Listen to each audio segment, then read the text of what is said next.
In the unforgiving dust of the Arizona territory, a woman's compassion became her damnation, and her damnation her destiny. This is the story of Juliet Bellwether, a lonely widow who on a night shattered by thunder and gunfire made a choice that would forever alter the course of her life. She dragged a bleeding Apache warrior into her home, hiding him from the law under the very bed she slept in. She thought she was saving a life. She had no idea that in the eyes of his people, a life saved was a soul claimed, and that the man gasping for breath in the darkness below her would soon consider her his bride. This isn't just a tale of survival. It's the true harrowing account of how a simple act of mercy ignited a war for one woman's heart in a land that showed no mercy at all. The wind that swept across the plains of the Arizona Territory in the late summer of 1883 was a malevolent thing. It carried the grit of the desert and the ghosts of promises broken. For Juliet Bellwether, it was the sound of loneliness. It had been 6 months since her husband Daniel had been taken by a fever that moved with the speed and finality of a rattlesnake strike. Now the sprawling sky and the rust-colored mesas were her only constant companions on the small ranch they had built with their own hands, a place that felt more like a mausoleum with each passing day. The storm broke just after dusk, a furious biblical deluge that turned the dry earth to a thick, sucking mud. Rain hammered the tin roof of her small homestead, each drop a percussive reminder of her isolation. Juliet sat at the small kitchen table, a cup of chicory coffee, long gone cold in her hands, watching the lightning split the sky and illuminate the world in stark monochrome flashes. It was in one of these flashes that she saw him. He wasn't at the door, but clinging to the fence post of the horse corral, a hunched figure barely visible through the sheeting rain. He staggered, fell to one knee, and then rose again, a testament to a will that was clearly stronger than his body. Another flash of lightning, closer this time, lit him up like a stage actor. He was an Apache. His black hair was plastered to his face. His buckskin tunic was dark with rain. And something else, something thicker. Blood. Fear, cold and sharp, pierced through Juliet's grief-induced numbness. Every story she'd ever heard screamed at her to bar the door, blow out the lantern, and pray he moved on. The newspaper from Prescott, a month old, but read a dozen times, was filled with tales of Apache raids led by Geronimo of settlers found dead in their beds. The people in the nearby town of Redemption Creek spoke of the Apache as if they were demonic spirits, not men of flesh and blood. But Daniel had been different. A geologist by trade and a philosopher by nature, he had respected them, studied their ways, and even traded with them peacefully. "They are a people of this land, Hulisatra Sookua," he used to say, his voice full of a gentle conviction she missed like a physical limb. "We are the intruders trying to make the desert bend to our will. They simply live with it." The figure collapsed again. This time he didn't get up. He was going to die out there in the mud just 100 feet from her door. Juliet's heart hammered against her ribs. This was her land, her home. She was a widow alone and vulnerable. Helping him was madness. It was suicide. Yet she couldn't shake the image of his struggle. He wasn't a warrior on a raid. He was a wounded animal seeking shelter from the storm. Her fear warred with a deeper, more stubborn instinct, the same instinct that made her set a splint on a bird's broken wing, the same compassion Daniel had loved in her. With a choked sob that was half terror, half resolve, she grabbed the heavy shotgun from its hooks by the door. She pulled her husband's oilskin coat over her nightdress, the lingering scent of him a small, painful comfort. She didn't light a lantern. The lightning would be her guide. The mud greedily sucked at her boots as she crossed the yard. The The wind tore at her coat, whipping her hair across her face. When she reached him, he was barely conscious, his face pressed into the wet earth. She nudged him with the toe of her boot. A low groan was her only answer. He was younger than she had thought, his face all sharp angles and high cheekbones, etched with pain, but free of the savage cruelty depicted in the penny dreadfuls. A deep gash ran along his ribs, a crude, oozing wound that looked like it had been made by a hunter's skinning knife. A bullet had torn through his shoulder. He was burning with fever. "Can you understand me?" she whispered, her voice snatched away by the wind. His eyes flickered open. They were black, bottomless, and for a moment held a spark of fierce, untamed pride. He said nothing.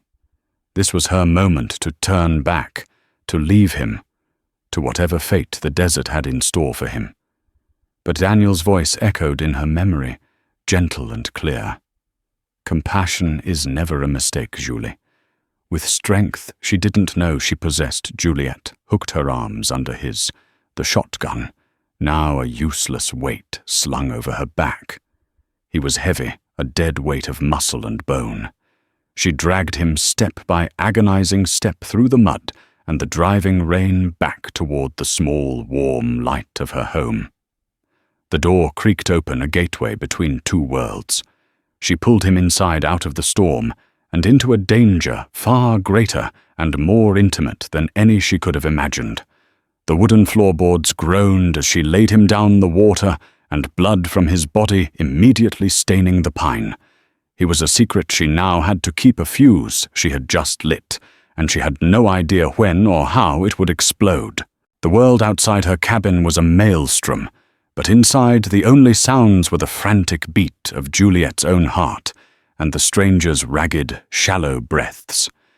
She barred the door, her hands trembling so violently she could barely slide the heavy wooden bolt into place.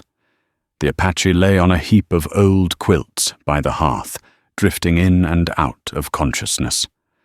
Working by the low light of a single lantern, she cut away the remnants of his buckskin tunic. The wounds were worse than she had feared. The gash on his ribs was deep and inflamed, and the bullet in his shoulder was still lodged there, a lump of lead poisoning his blood. She had only a rudimentary knowledge of medicine, gleaned from Daniel's books and the hard necessities of frontier life. Her supplies were meager, a bottle of whiskey, a few precious strips of clean linen, and a sewing kit. She cleaned the gash as best she could, her stomach churning at the sight. He flinched, and his hand shot out, grabbing her wrist. His grip was surprisingly strong. His dark eyes, clouded with fever, bored into hers. A single word escaped his lips, a guttural sound she didn't understand. "Shh!" She soothed her voice, barely a whisper. "I'm trying to help you." He seemed to understand her tone, if not her words. His grip loosened, and his head fell back against the quilts. For the next hour, Juliet worked.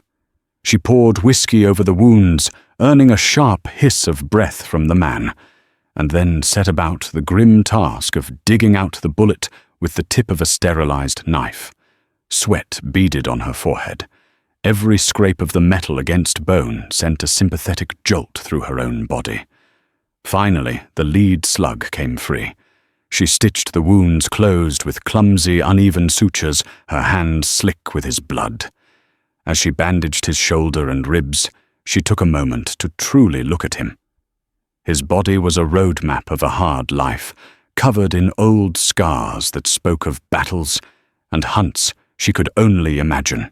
Around his neck on a leather thong hung a single polished piece of turquoise. He was not a boy, but a man in his prime, radiating a raw power that was palpable even in his weakened state. She knew she couldn't leave him on the floor.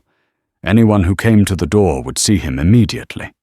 The only place to hide him, the only place both concealed and large enough, was under her bed. The old iron-frame bed Daniel had built for them stood high off the floor with a thick quilt, that draped nearly to the floorboards. It took all her remaining strength to half drag, half carry him to the bedroom. She settled him on a pallet of blankets she pushed underneath the bed into the deepest shadows. He was delirious now, muttering in his own tongue. She placed a tin cup of water beside him and prayed he would remain silent. She scrubbed the blood from the floorboards until her knuckles were raw, the coppery scent still clinging to the air. Exhausted, she finally collapsed onto the bed, lying directly above the wounded man, whose life was now inextricably tied to hers.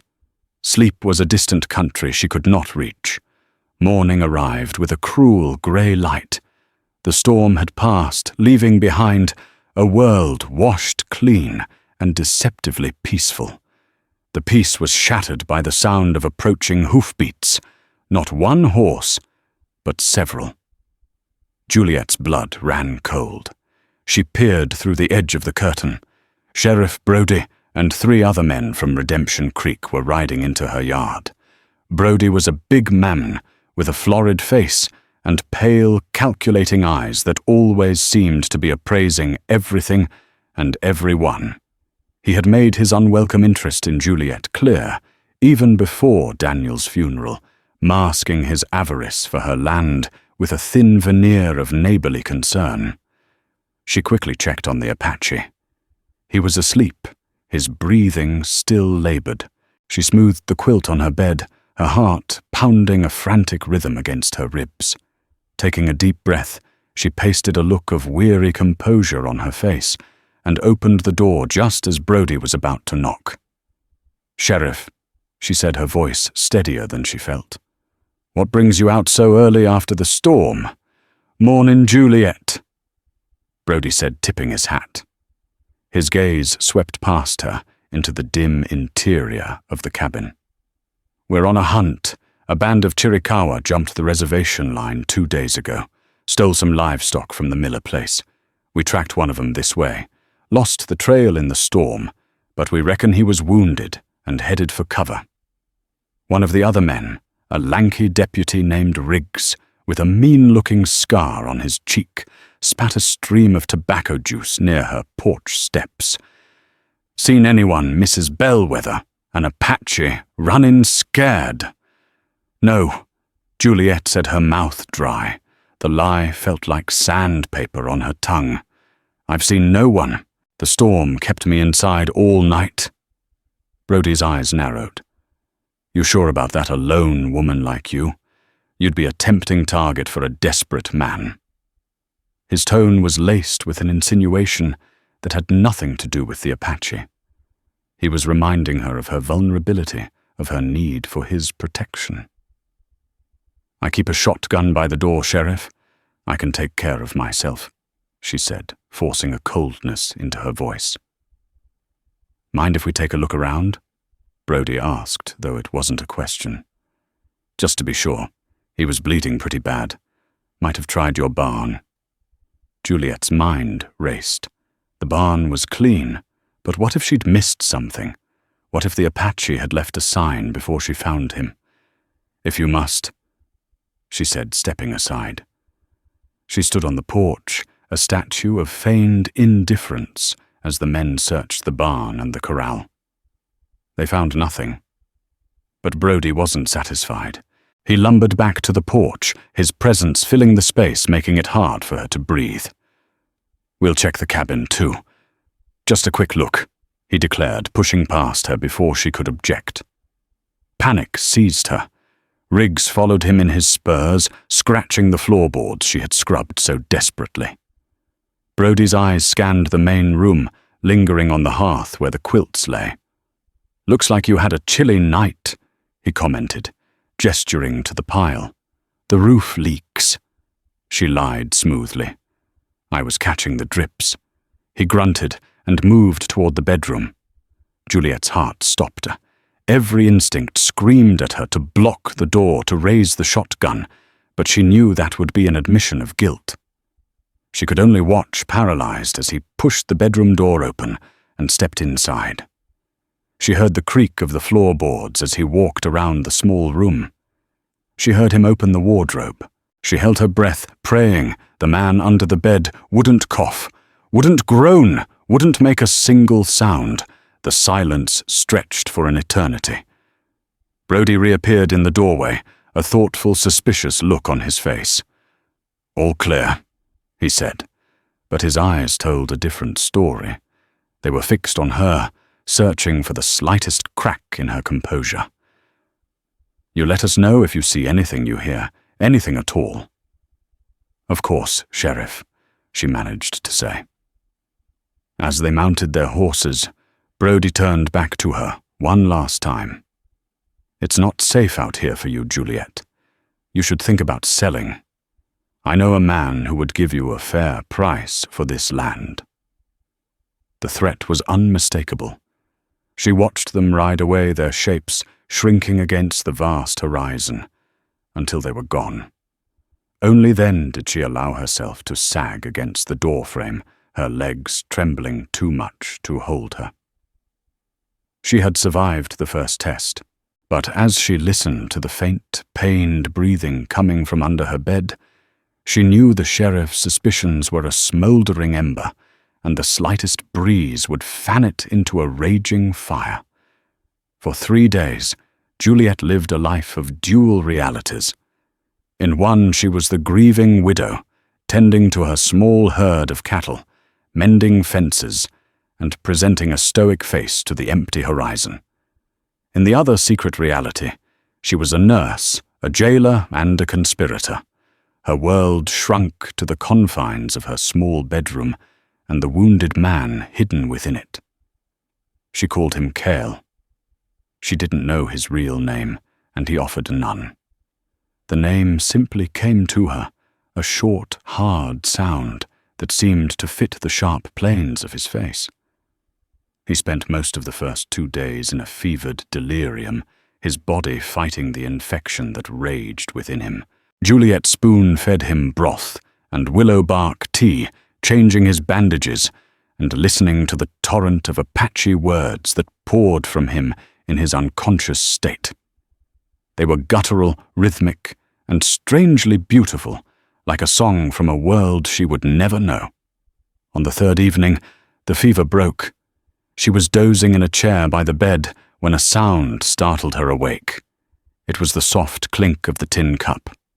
She looked down to see Kyle propped on one elbow, drinking the water she had left for him. His eyes were clear, lucid, and fixed on her. The intensity of his gaze was unsettling. It was not the gaze of a grateful patient, but of a hawk studying its prey. "You," he said, his voice a dry rasp. It was the first English word she had heard him speak. "Yes," she whispered. "You're awake. The fever is gone." He slowly pushed himself into a sitting position under the bed, his back against the wall. The space was cramped, but he moved with a fluid grace that belied his injuries. He looked at the clean bandages on his shoulder and ribs, then back at her. "You did this," he stated. It wasn't a question. She nodded, unsure what to say. "You would have died in the storm." He was silent for a long time, his eyes never leaving her face. He was assessing her, reading her in a way that made her feel transparent. She was acutely aware of her frayed dress, the exhaustion etched on her face, the fact that this man, this complete stranger from a warring people, was hidden beneath her bed. "Why?" he finally asked, the single word carrying a universe of meaning. Juliet hesitated. How could she explain that she had done it for her dead husband's memory, that she had done it out of a moment of pity she was beginning to deeply regret? "I couldn't leave you to die," she said simply. He absorbed this, his expression unreadable. "The men who came, with the star," he said, touching his chest where a sheriff's badge would be. "They hunt me." "Sheriff Broady," she supplied. "He thinks you stole cattle." A flicker of something contempt, perhaps, crossed Kyle's face.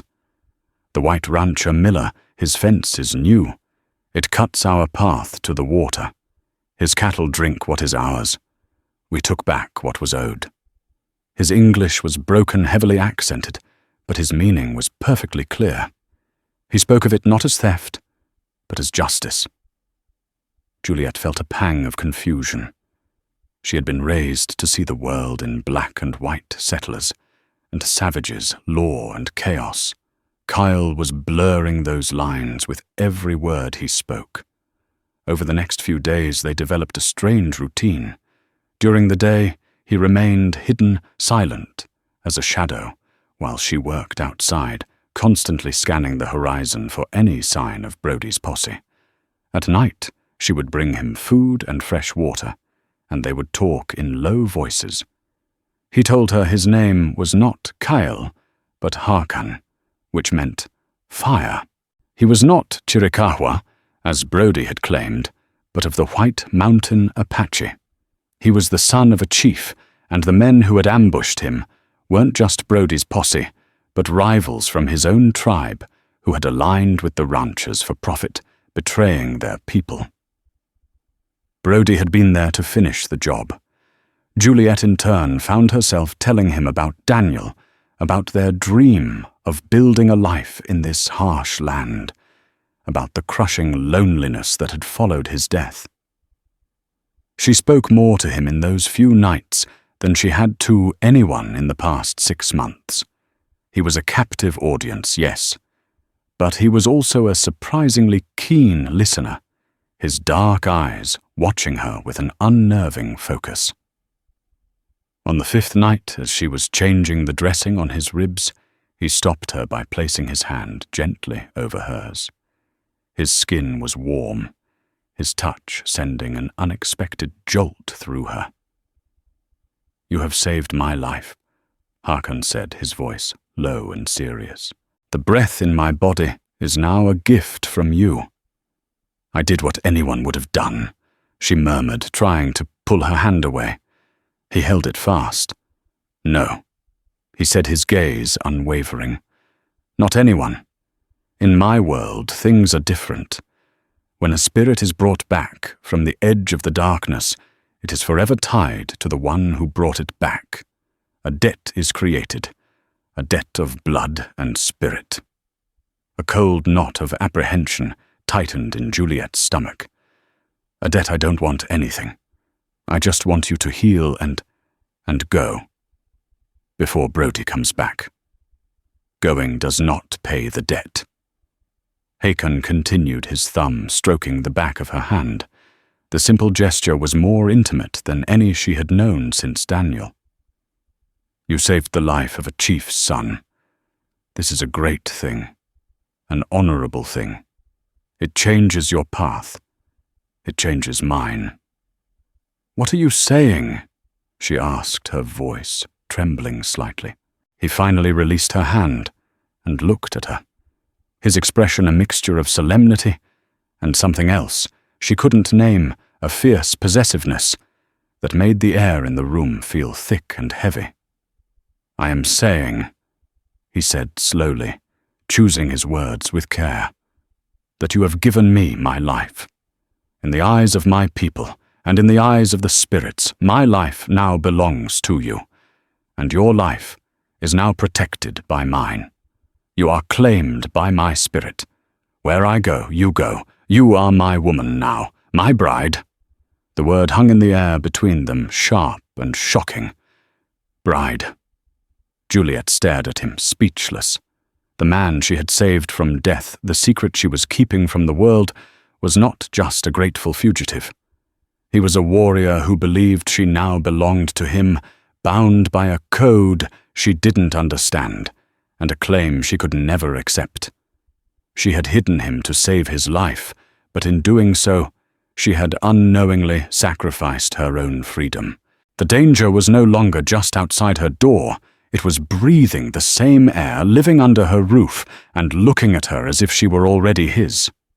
The week that followed, Harkan's stunning declaration was a tightrope walk over a chasm of fear and confusion.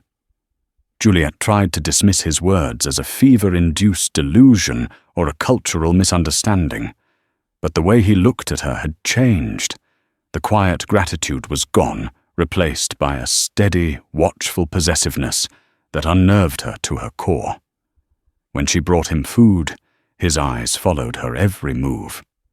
When she spoke, he listened with an intensity that felt like he was memorizing the very sound of her voice. He had made his claim, and in his mind it was as binding as any vow spoken before a preacher.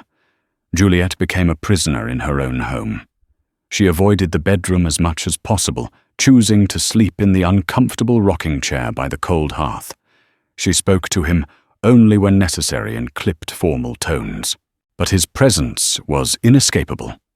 It was in the faint scent of the herbs she used on his bandages, in the extra plate she had to prepare and hide, in the constant gnawing fear of discovery. Her trips into Redemption Creek for supplies became ordeals.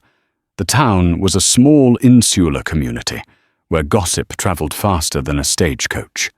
Her first trip after the storm was met with a barrage of intrusive questions. Martha Higgins, a woman whose piety was matched only by her nosiness, cornered her outside the general store. "Juliet, dear, we were all so worried about you, all alone out there in that dreadful storm." Martha began, her beady eyes taking in Juliet's weary appearance. "Sheriff Broady said he stopped by. Said you seemed a bit rattled." "I was fine, Martha." "Just tired," Juliet replied, pulling her shawl tighter around her shoulders. "It's a shame about that Apache, though," Martha continued, lowering her voice to a conspiratorial whisper. "They say he vanished into thin air. Broady thinks he must have crawled into a coyote den and died. But I don't know. They're cunning, you know. Like snakes. He could be anywhere." Her eyes darted around, as if expecting to see a warrior lurking behind a pickle barrel. Juliet bought her flour and salt, her hands shaking as she counted out the coins. She felt 100 pairs of eyes on her back. Was she acting differently? Did she look guilty? Every friendly hello felt like an accusation, every lingering glance a suspicion. The pressure from Sheriff Broady was more direct.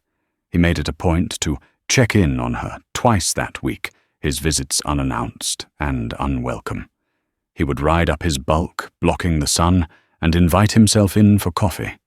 He'd sit at her kitchen table making small talk while his eyes roamed her cabin, searching for anything out of place. "Still haven't reconsidered my offer?" he asked during his second visit, stirring 3 spoonfuls of sugar into his cup. "This is no life for a lady. You're getting thin. Worn out. I could take this land off your hands, make sure you're set up comfortably in town. The answer is still no, Sheriff. This was my husband's home. It's my home," she said, her voice firm. "Daniel's gone," Broady said, his voice losing its folksy charm and taking on a hard edge. "He's not coming back. You need a man to look after you, Juliet. A white man." The implied threat was clear. He was the law, and he could make her life easy, or he could make it impossible. His suspicion was a palpable thing. He noticed the extra vegetables missing from her garden, the slight dip in the level of grain in her silo. He commented on how much firewood she seemed to be burning. Each observation was a small jab designed to keep her off balance. Juliet knew she was running out of time. Hakan was healing quickly. His Apache blood combined with her care was knitting his flesh back together with astonishing speed.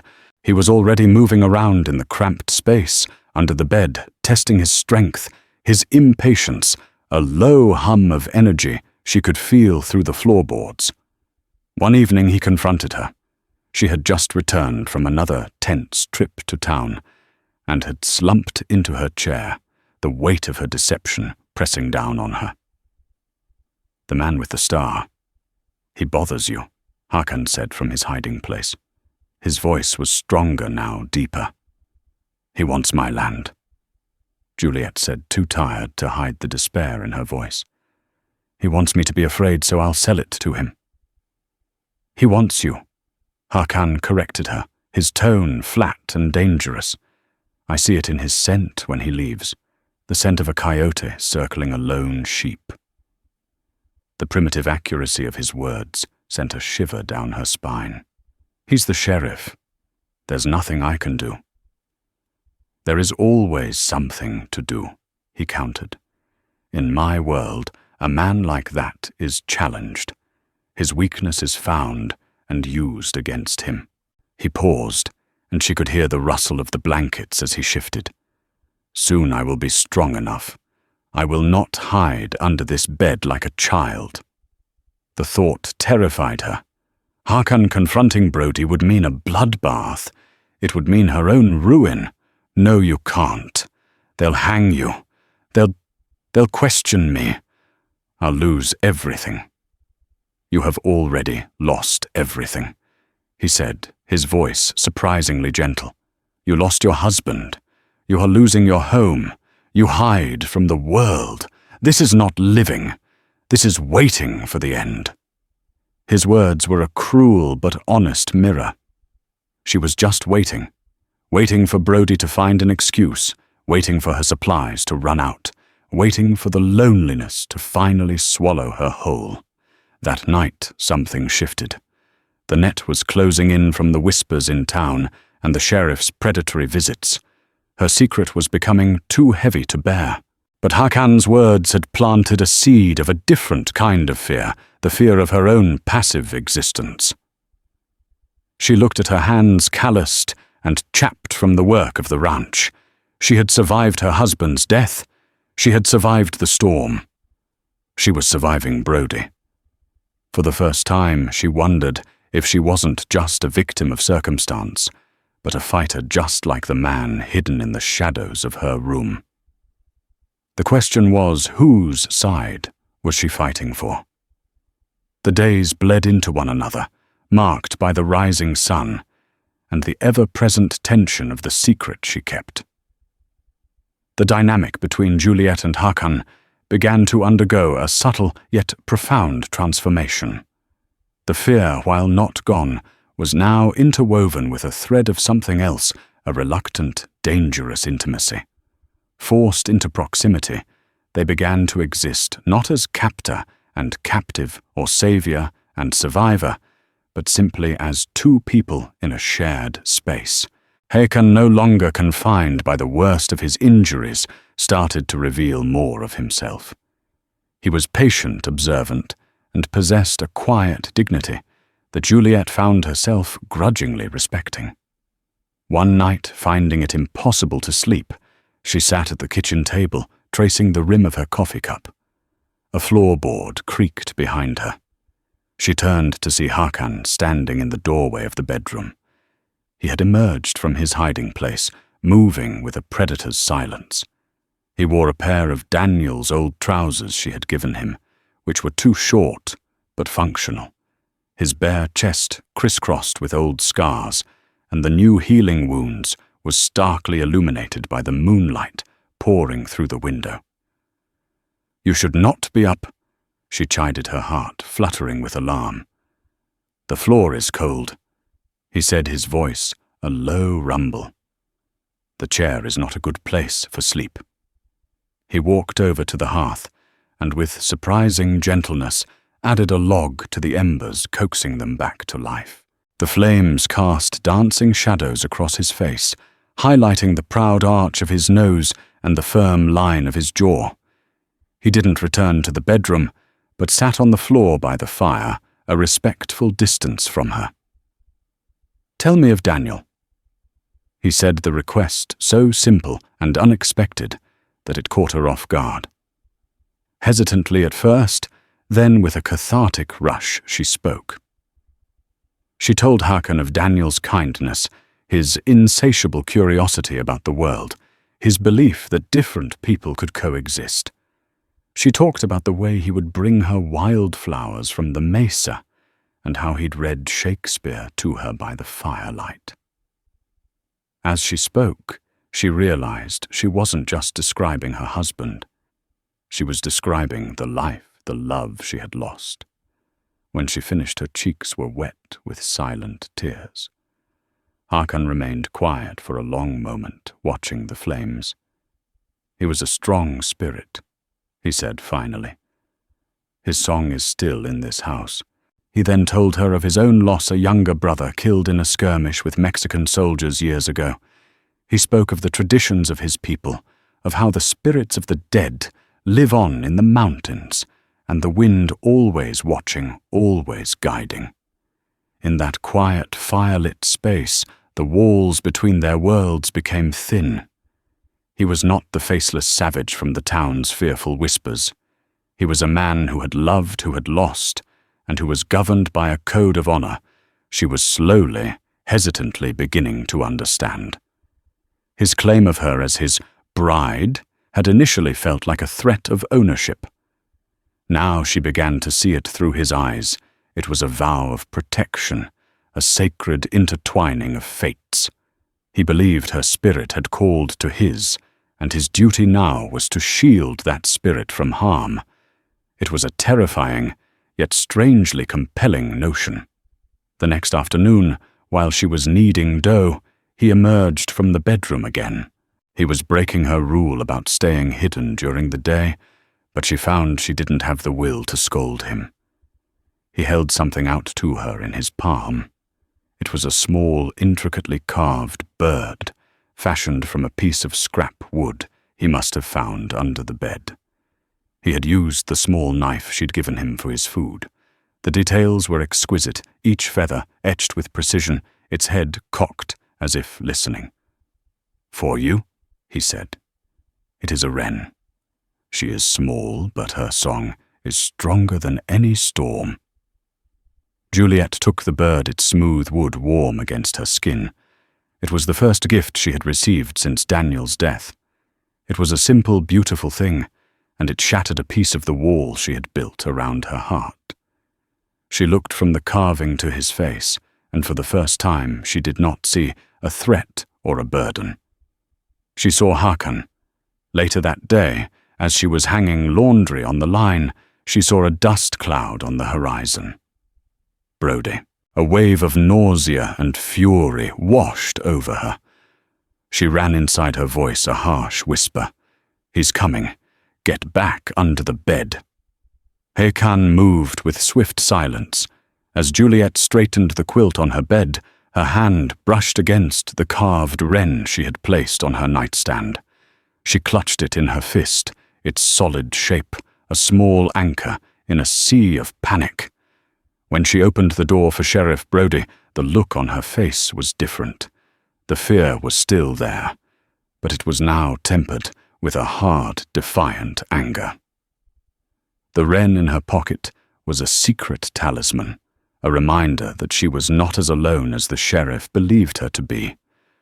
Her heart, once solely the property of a dead man's memory, was now a contested territory, and she was no longer certain which side she wanted to win. Sheriff Broady dismounted with a deliberate slowness, his eyes already dissecting the homestead, searching for a flaw in Juliet's story. This time he wasn't alone. Deputy Riggs was with him, his hand resting on the butt of his pistol, his gaze cold and empty. There was no pretense of a friendly visit. They meant business. "Juliet," Broady said, his voice devoid of its usual false charm. "We need to have a look inside." "You have no right," she began, standing her ground in the doorway. "You have been here twice already. This is harassment." Broady produced a folded piece of paper from his coat pocket. "Got a warrant this time, signed by Judge Peterson himself. Martha Higgins reported hearing voices from your cabin the other night. Said it sounded like a man's voice. Not mine, and certainly not yours." Juliet's blood turned to ice. She had been so careful, but the wind could play tricks, carrying sounds across the silent prairie.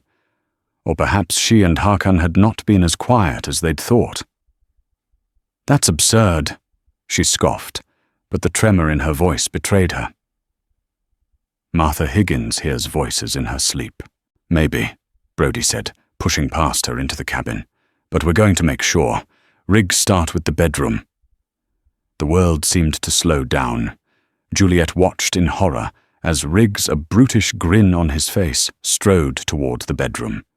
She wanted to scream, to fight, to throw herself in his path, but she was frozen by the certainty of what was about to happen. Broady stood in the center of the room, blocking her path, watching her with triumphant, predatory eyes. The silence from the bedroom was deafening. Riggs was taking his time, enjoying the moment. She heard the scrape of the wardrobe door, the thud of a boot being kicked, the rustle of clothes being thrown to the floor, and then a different sound. A soft, almost inaudible thump. Riggs backed out of the bedroom, his grin wider than ever. He was holding something between his thumb and forefinger. It was a single dark blue bead, intricately painted, the kind used to adorn Apache clothing or moccasins. It must have fallen from Hakon's tunic. Well, Sheriff," Riggs drawled, dangling the bead. "Look what I found tucked under the bedpost. Don't look like it belongs to Mrs. Bellwether here." Broady's face hardened into a mask of cold fury. The game was over. "Where is he, Juliet?" he demanded, his voice a low growl. "The Apache. Where are you hiding him? I don't know what you're talking about," she whispered, her last, pathetic attempt at defiance. "Don't lie to me," Broady roared, taking a step toward her. "You've been harboring a fugitive, a murderer. That's a hanging offense, in case you forgot." Suddenly the floorboards of the bedroom creaked loudly. A shadow fell across the doorway. Hakon emerged from the room, rising to his full height. He was no longer the broken, feverish man she had dragged in from the storm. He was healed. His eyes burned with a cold fire, and though he was unarmed, he radiated an aura of such lethal intent that both Broady and Riggs took an involuntary step back. "Leave her alone," Hakon said, his voice calm and deadly. Riggs recovered first his hand, flying to his pistol. "It's him, the savage!" But Hakon was faster. In a blur of motion, he crossed the space between them. He didn't rush at Riggs, but at the heavy oak table. With a powerful shove, he sent it, crashing, into the deputy's legs, knocking him off balance. The pistol fired the bullet, tearing harmlessly into the ceiling, showering the room with plaster dust. Before Riggs could recover, Hakon was on him, disarming him with a brutal efficiency. He struck the deputy once at the base of the neck with the edge of his hand, and Riggs crumpled to the floor unconscious. Broady, stunned for only a second, drew his own revolver. "Don't move, you red devil!" He leveled the gun, not at Hakon, but at Juliet. He grabbed her arm, yanking her in front of him, using her as a shield.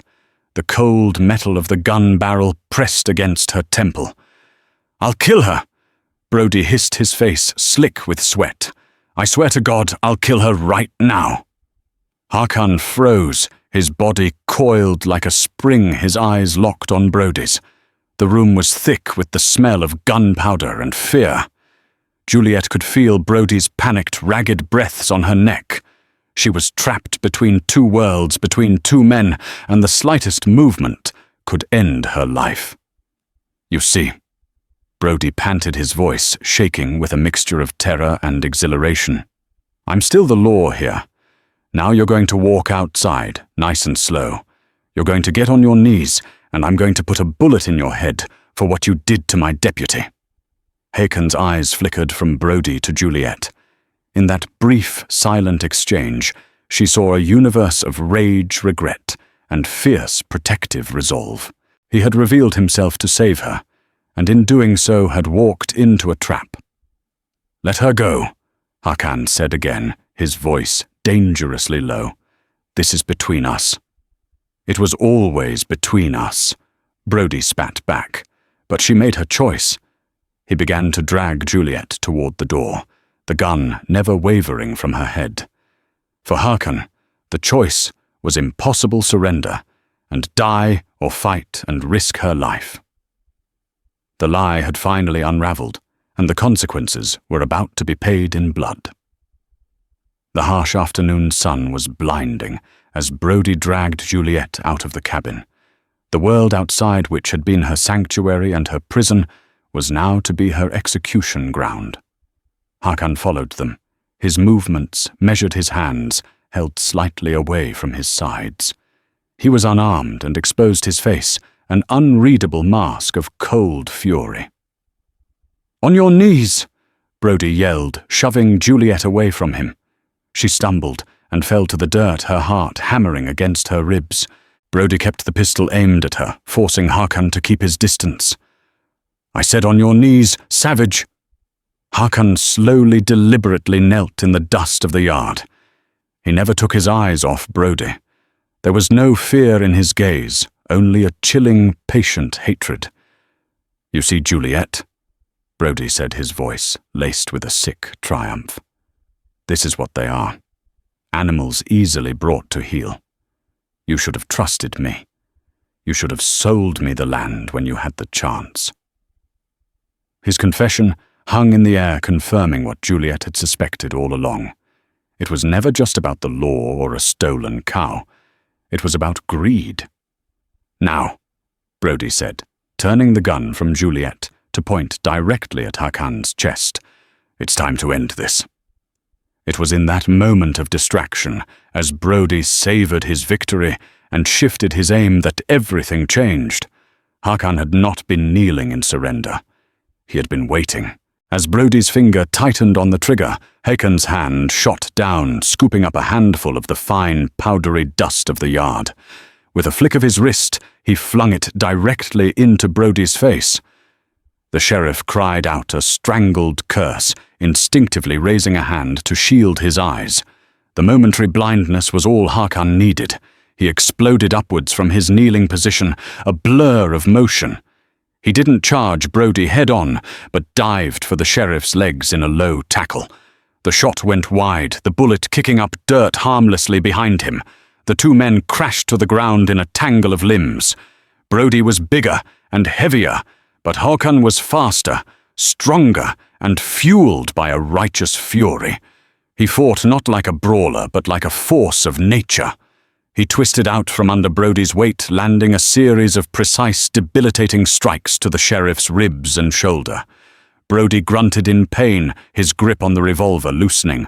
Hakan seized the opportunity, grabbing the sheriff's wrist and slamming it against the ground until the gun fell from his numb fingers. Juliet scrambled for the dropped weapon, her hands closing around its heavy, warm metal. She pointed it at Broady, her hands shaking, but her resolve firm. Hakan rose, breathing heavily, and dragged the gasping, winded sheriff to his feet. He held Broady by the collar, his knuckles white. He could have ended it right there. He could have taken the sheriff's life, and no one would have blamed him. But he didn't.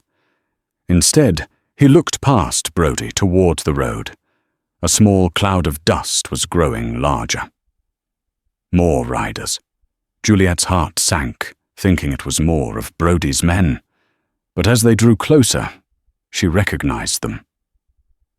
It was Mr. Peterson, the owner of the general store, and two other ranchers from town, their faces etched with concern.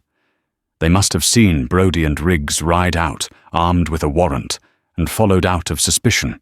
"What in God's name is going on here, Broady?" Peterson demanded, reining in his horse.